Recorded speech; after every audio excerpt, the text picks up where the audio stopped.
Dia turunian pegah ba abu ta awan hawung ya awo. Nyam yo kita yo kan dengku dapoh. Apalagi nyo babanyo ke kan debu kan baur tabohuro bersamaan dua ulama senior dua Allah. Yang pertama Abu Kudanya yang pertama Datuk Boleh Neo Keramat, dan yang kedua emangnya Keramat. Kota Manteng negeri di Samalanga Abu Kuda yang cukup le kelebihan yang dia abun goreng abun Samalanga. Bahkan abun dari cerita yang ke mutawatir nah pernah netes Abu Kuda ban wo di Samalanga kirim utusan di abun jak gede kutakrung pegah dia Batung Kusuman yujak kena mudi dia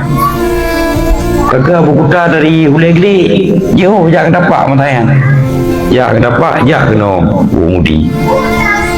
lo kena anak perempuan lah mudi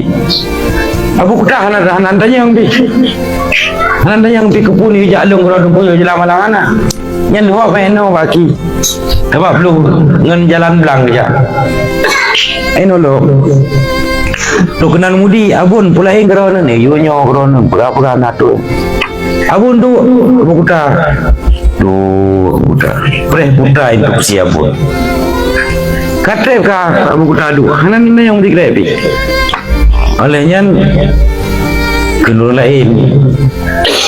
entah abun si kadinga hanya kapegah ban Kusuman kayau tu gede kadinga putra nak pegah yang kenyan nak dia turunian pegah ba Abu Kuda awan hawung ya awo nyam yo kita yo kan dengku dapoh ulai glingan Samalanganya nah ukuran dari 02 lah cuman jalan jamun red belang malam lo ya yuk tu gede tato Abu Kuda kan Abu Kuda tunggu piuh ile ke Maurinda je ile get Abu long waju kana wana ogat tiban nanti rapul ana upu yang kinyan ilmu perintah aja dan perintah lagi yang diperintah oleh gure menan tadi tu gede pegade babon tiba jawaban Abu Kuda muka tersenyum hana ki benge jawabannya nekel abun keramat gih kana alamat itu keramat Kusuman kana alat itu ci miodro nana murid disayang kata cini pelaku mana nanti ya itu nak mama itu rumah yang keramat Abu Kuda nah tahu tu cerita yukru janggol dia pun karena takdim ya karena punya orang buatnya udah takdim keramat udah takdim kugure yukru janggol dia pun pegah bang Kusuman yukru janggol ya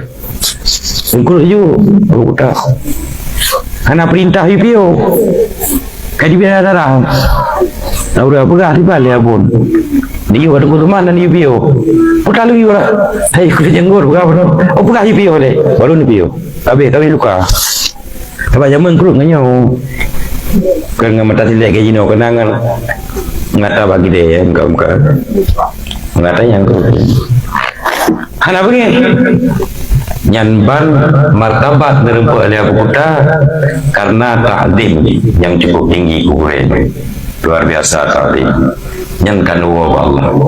sang pelita tinggal sakit mentang rajai kuring Dr. Abah Asnawi ada murid Abu Kuda termasuk hidangan murid waktu di Mudi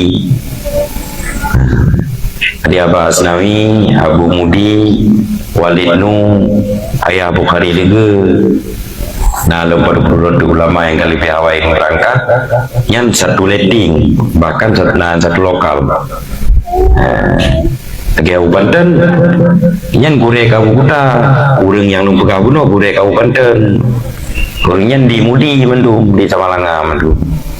Maka telung jabir awai di kamu awai tamalanga ya mana dia. Sering tak kalau ulama-ulama Syiah tu jabak kuwa pun.